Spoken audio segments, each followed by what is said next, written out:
Trifold phones look impressive in demos, but here's the uncomfortable truth.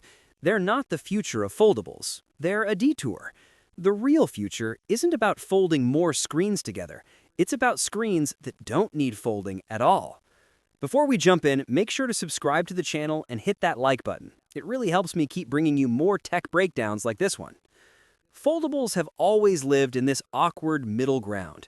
They promise something we've wanted for years, one device that can finally feel like a phone and a productivity screen. Big enough for spreadsheets, movies, multitasking, and creative work, but still small enough to fit in your pocket.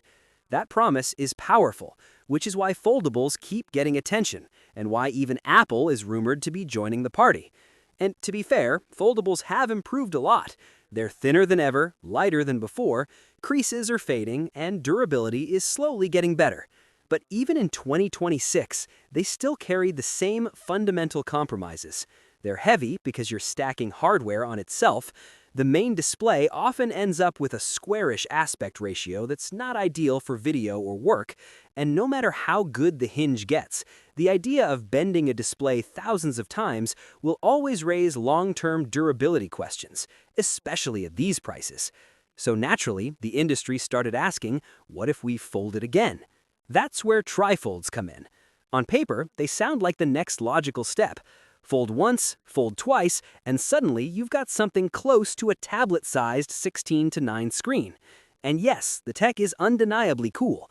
The problem is that trifolds mostly make existing problems worse, not better. Take Huawei's approach, where the phone folds in a zigzag shape. You can use it like a regular phone, open it halfway into a square, or unfold it fully into a wide display. Sounds flexible until you realize part of that fragile OLED screen is always exposed to the outside world, acting as a corner of the device. Flexible OLED is many things, but it's not something you want forming the edge of your phone. Samsung's trifold concept avoids that by folding all three panels inward, keeping the main display protected. But now you've lost the ability to use it half open, and the device gets even thicker. Either way, you're left with a phone that's more expensive, heavier, harder to manufacture, and potentially even more fragile than today's foldables. On top of that, squeezing camera hardware into something this thin becomes even harder. Trifolds are engineering showcases, not practical endgame devices. And that's because foldables themselves are just a stepping stone. If you zoom out, the real goal isn't folding screens into different shapes, it's having a screen that adapts to you, without fixed limits. That's where rollable phones come in. Rollables take advantage of flexible OLED in a smarter way. Instead of bending the screen at sharp angles, you roll it into the body of the phone. When you need more screen, it smoothly expands. When you don't, it stays compact. We've already seen patents, prototypes, and concept devices experimenting with this idea for years.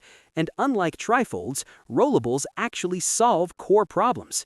Imagine a phone that looks completely normal until you press a button and the frame extends sideways, giving you a wider display for reading, gaming, or multitasking. Or imagine a cylindrical device where the screen rolls out to exactly the size you want. No more, no less. These designs might sound futuristic, but they unlock something foldables never can: variable aspect ratios. With a rollable phone, you're not stuck with a tall phone screen or a square, unfolded one. You unroll it just enough for the task at hand. Watching a video? Go wide. Reading an article? Slight expansion. Multitasking? Pull out a bit more screen. And because there's no sharp bend, there's no permanent crease running down the middle of your display. Of course, rollables aren't perfect. Motors add weight. Moving parts raise durability concerns. Prices won't be cheap at first. But here's the key difference. Those problems are solvable over time, and rollables don't even have to be motorized. A manually operated mechanism could reduce weight, cost, and complexity while still delivering the main benefit: variable screen size. That's why trifolds feel like a dead end. They're impressive, but impractical. Rollables, on the other hand, actually move us closer to the original dream. One device that can truly change shape based on what you're doing, without forcing you into awkward compromises. Foldables are cool right now. Trifolds are flashy experiments. But if we're talking about where the industry is really heading, the future isn't foldable. It's flexible. What's your thoughts on this? Let me know in the comments section.